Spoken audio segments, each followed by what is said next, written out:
मित्रों नमस्कार। मैं एडवोकेट स्वेंदु जयपुरियार अपने इस चैनल जयपुरियार लॉ क्लासेस पर पुनः एक बार आपका स्वागत करता हूं।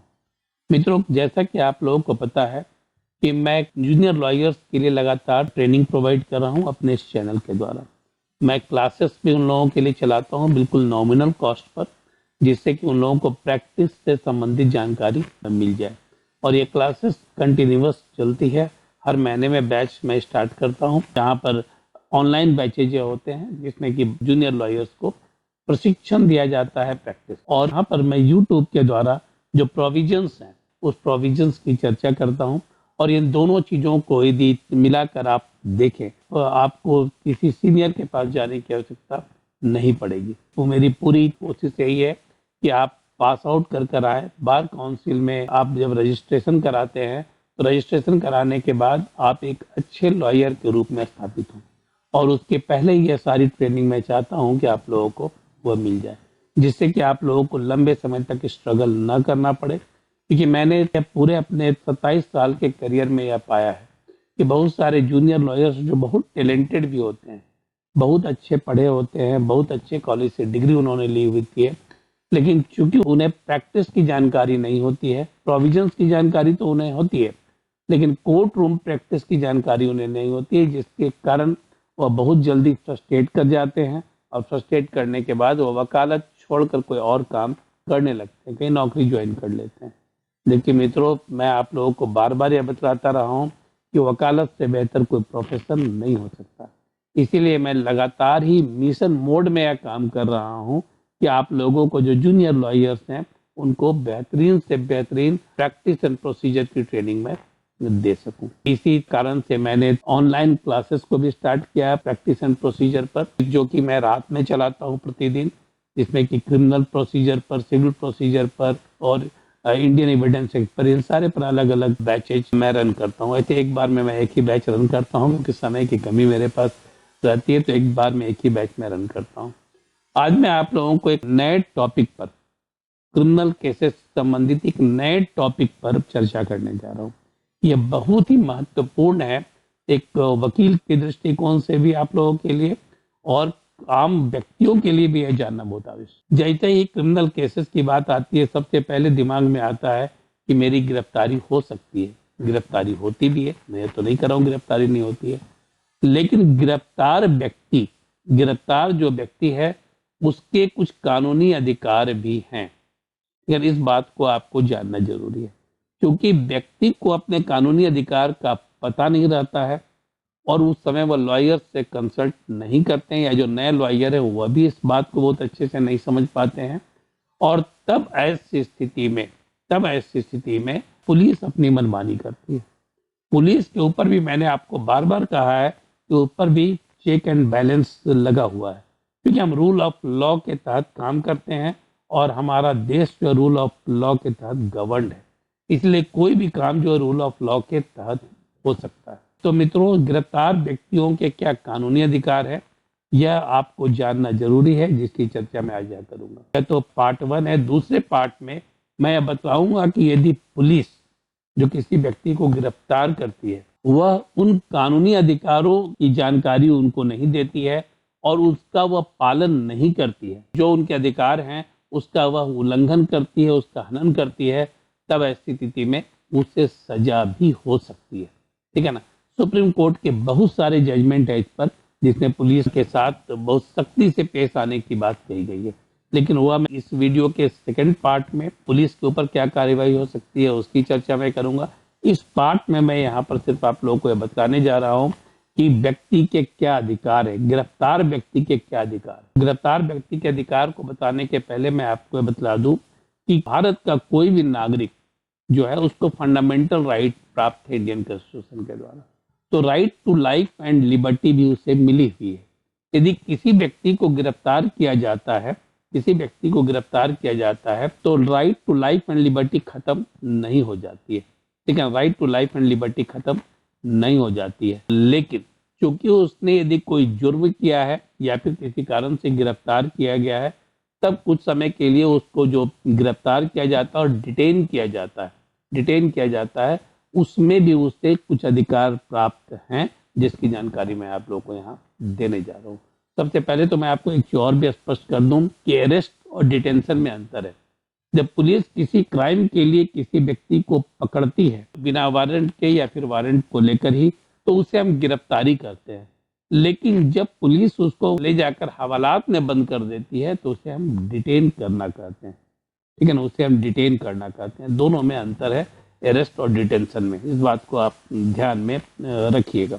तो अधिकार की जब मैं बात करता हूं तो सबसे पहला अधिकार जो है व्यक्ति का, वह है कि किसी व्यक्ति को पुलिस बिना वारंट के गिरफ्तार करती है। पुलिस को गिरफ्तारी का दो तरह से अधिकार है। एक तो है कि बिना वारंट के गिरफ्तारी और दूसरा वारंट के द्वारा गिरफ्तारी।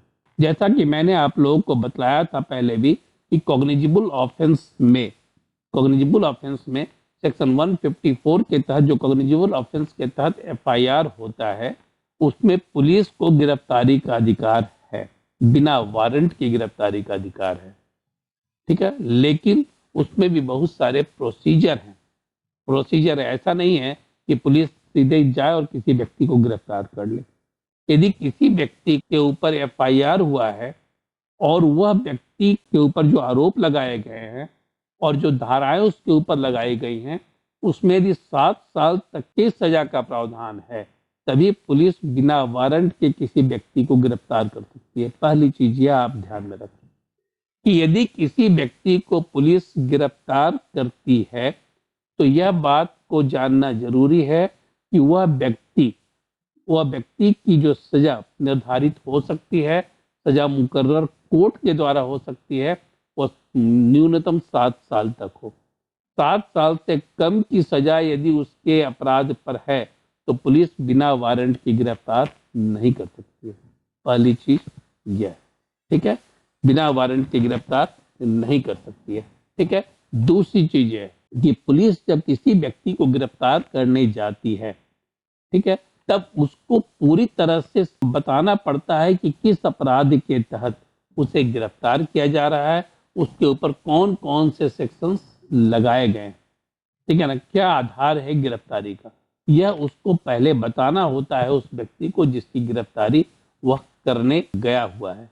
अन्यथा यह इलीगल माना जाएगा और यह बिल्कुल अनकॉन्स्टिट्यूशनल माना जाएगा, अनलॉफुल माना जाएगा।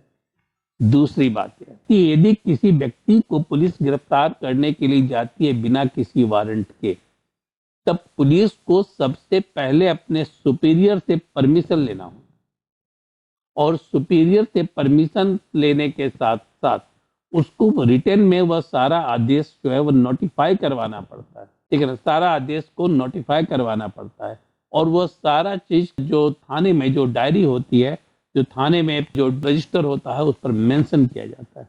ऐसा नहीं कि पुलिस सीधे गई और बिना वारंट के किसी व्यक्ति को गिरफ्तार कर लिया, ऐसा नहीं हो सकता है। ठीक है, और आपको यह जानने का अधिकार है कि सुपीरियर ने उनको आदेश दिया है या नहीं दिया है। ठीक है ना, वो उसको नोटिफाई किया है गिरफ्तारी के लिए कि नहीं किया है गिरफ्तारी के लिए नोटिफाई, इस बात को आपको जानना जरूरी है। ठीक है ना, तो यह तो दूसरा अधिकार है कि यदि किसी व्यक्ति को बिना वारंट के गिरफ्तार किया जाता है तब उसको सुपीरियर से परमिशन लेना होता है। सुपीरियर से जो है वो परमिशन लेना होता है और परमिशन लेने के बाद ही उसको नोटिफाई किया जाता है और उसको बताया जाता है उस व्यक्ति को कि वह क्यों गिरफ्तारी किया गया है। और यदि वह व्यक्ति चाहे या व्यक्ति का कोई रिश्तेदार चाहे तो वह नोटिफिकेशन की प्रति वह मांग सकता है कि पहले दिखाइए मेरी गिरफ्तारी का आदेश सुपीरियर से मिला है या नहीं मिला है। आईओ जाकर मनमानी नहीं कर सकता है। यदि वह ऐसा करता है तो non compliance of the provision माना जाएगा। ठीक है ना, सीआरपीसी में जो प्रोविजन है वो नॉन कॉम्प्लायंस होगा उसका, और ऐसी स्थिति में पुलिस को सजा भी हो सकती है। Ajit Kumar versus state of Assam का गुवाहाटी हाई कोर्ट का एक केस है। Ajit Kumar versus state of Assam का 1976 का यह केस है, जिसमें स्पष्ट किया गया है कि पुलिस यदि इस प्रोविजन को फॉलो नहीं करती है तो पुलिस के साथ हेवीली पेश आना चाहिए। ठीक है ना, मतलब कि उसके ऊपर प्रोसीडिंग सारी चल सकती है। लेकिन यदि किसी व्यक्ति के खिलाफ वारंट इशू हो गया है तो वारंट इशू होने के बाद पुलिस को अधिकार मिल जाता है गिरफ्तार करने का, वो 7 साल से कम की सजा निर्धारित हो तब भी। लेकिन उस व्यक्ति को नोटिफाई करना होता है कि जो वारंट इशू हुआ है वह किस अपराध के तहत हुआ है और उसमें कितनी सजा हो सकती है, कौन कौन से सेक्शंस उसके ऊपर लगाए गए हैं।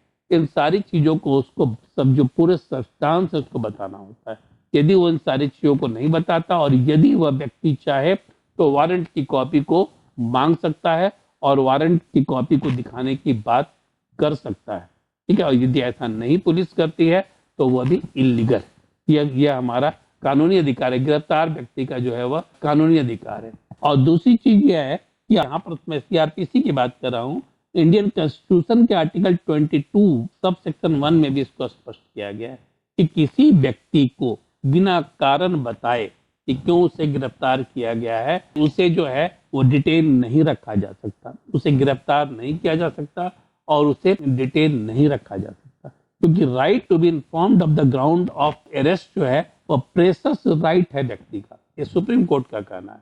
सुप्रीम कोर्ट ने बहुत स्पष्ट तौर पर कहा है, right to be informed of the ground of arrest is a precious right of the arrested person. ठीक है, आप सोच सकते हैं कि सुप्रीम कोर्ट यदि कुछ भी जजमेंट देता है तो वह फिर कानून के रूप में होता है, वो कानून बन जाता है। इसीलिए यदि पुलिस इसके खिलाफ जाकर कोई काम करती है तब ऐसी स्थिति में पुलिस के ऊपर कार्रवाई हो सकती है। क्या कार्रवाई होगी है तो मैं दूसरे वीडियो में आप लोगों को बताऊंगा। इसके बाद क्या इससे संबंधित भी केस लॉ है वह मैं आपको बता दूं, जिसने सुप्रीम कोर्ट ने यह कोर्ट किया इन सारी चीजों को। यह उदय भान सुखी वर्सेस स्टेट ऑफ यूपी 1999 यह केस है जिसमें कि सुप्रीम कोर्ट ने बहुत स्पष्ट तौर पर अपना ओपिनियन दिया है कि यदि किसी व्यक्ति को गिरफ्तार किया जाता है तो उसे बताया जाना जरूरी है कि उसे क्यों गिरफ्तार किया गया। दूसरा एक और बहुत ही इंपॉर्टेंट केस है, मधु लिमे का केस 1969 का बहुत ही चर्चित केस है। यह रिपोर्टेड केस है, सुप्रीम कोर्ट केस 1969 में। इसमें भी सुप्रीम कोर्ट ने अपना वही ओपिनियन दिया है, अपना वही रूलिंग में यही बातें कही है।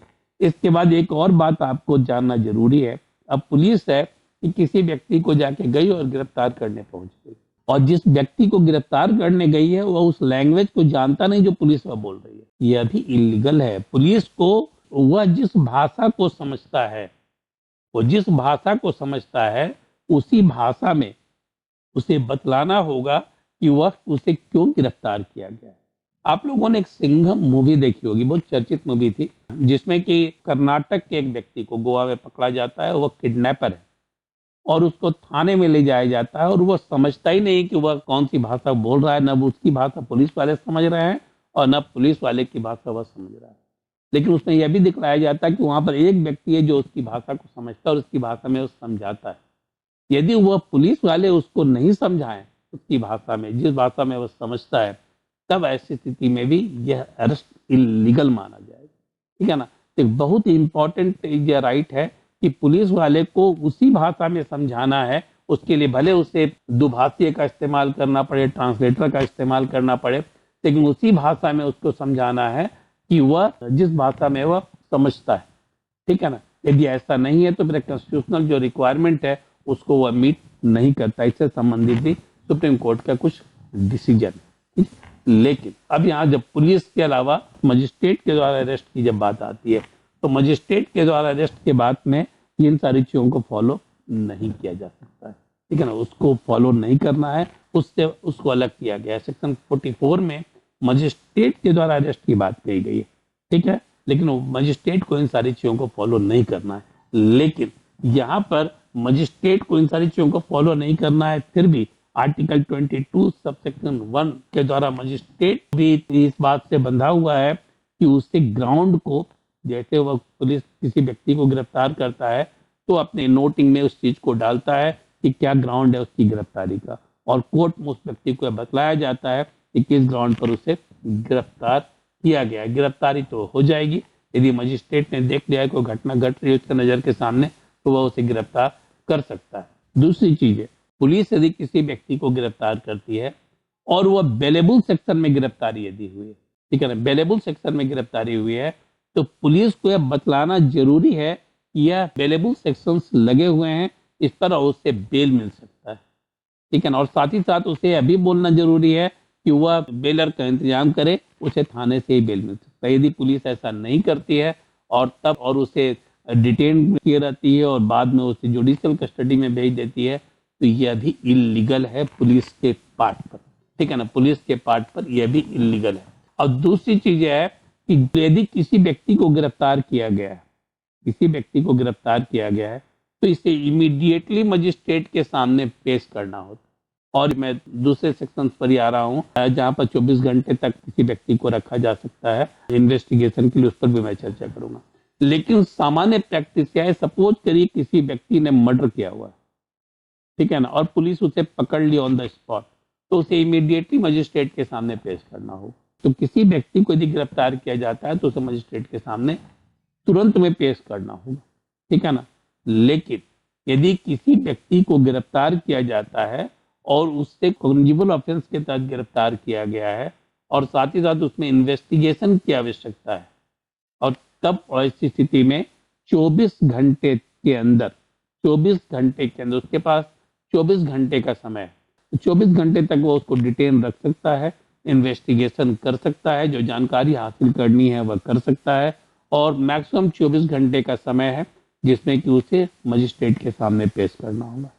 ऑफ कोर्स इसमें वह समय दिया गया है कि सपोज करिए किसी व्यक्ति को बाहर से गिरफ्तार कर लाया गया जो 10 घंटे की दूरी पर है, तो वहां से उसे ट्रांजिट रिमांड लेना होता है उस डिस्ट्रिक्ट के मजिस्ट्रेट से, और ट्रांजिट रिमांड लेकर कितने बजे वह चला, कितने बजे यहाँ पहुंचेगा, वहां के बाद 24 घंटे का समय काउंट होता है। तो 24 घंटे के अंदर उसे नियरेस्ट मजिस्ट्रेट के सामने पेश करना पड़ता है, ठीक है। इसके बाद क्या है कि व्यक्ति को जब गिरफ्तार किया जाता है तो उसे यह अधिकार है कि वह अपने लीगल प्रैक्टिशनर से संपर्क कर सके। किसी व्यक्ति को गिरफ्तार किया जाता है तो वह लीगल प्रैक्टिशनर से संपर्क कर सके, यह भी अधिकार व्यक्ति को है। और यह अधिकार आपको आर्टिकल 22 सबसेक्शन 1 में ही दिया गया है।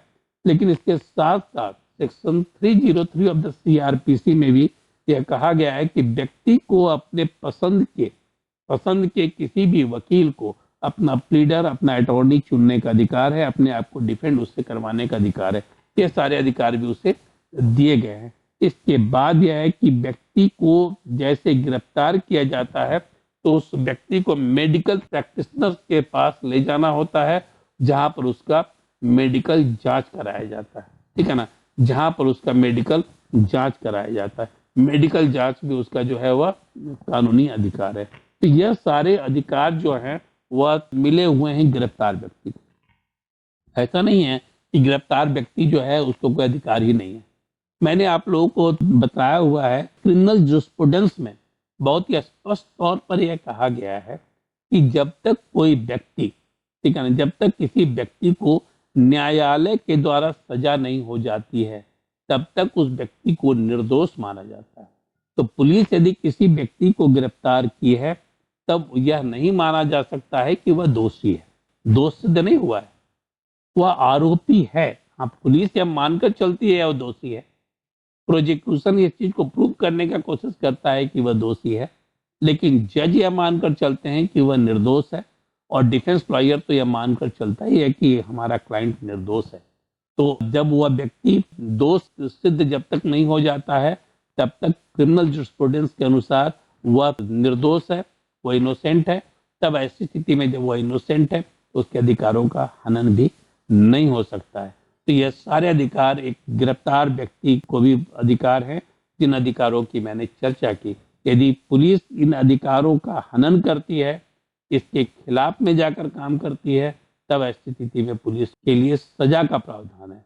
और पुलिस को क्या सजा हो सकती है इसकी चर्चा मैं अगले वीडियो में करूंगा। मैं उम्मीद करता हूं कि आप लोगों को मेरा ये वीडियो अच्छा लगा होगा, और पहले भी जो वीडियो आप लोग देख रहे हैं वह पसंद आ रहा होगा। आप लोगों को यदि मेरा वीडियो पसंद आता है तो उसे सब्सक्राइब करें, और लोगों को भी सब्सक्राइब करने के लिए मोटिवेट करें। ज़्यादा से ज़्यादा लोगों तक ये वीडियो को शेयर करें, जिससे कि मेरा जो पर्पस है आप लोगों को जागरूक करने का, वकीलों को कंटिन्यूअस एजुकेशन देने का, आम लोगों को कानूनी प्रावधानों के बारे में जागरूक करने का, उसमें मैं सफल हो सकूं, और उसमें आपका योगदान भी बहुत ही अहम है। धन्यवाद।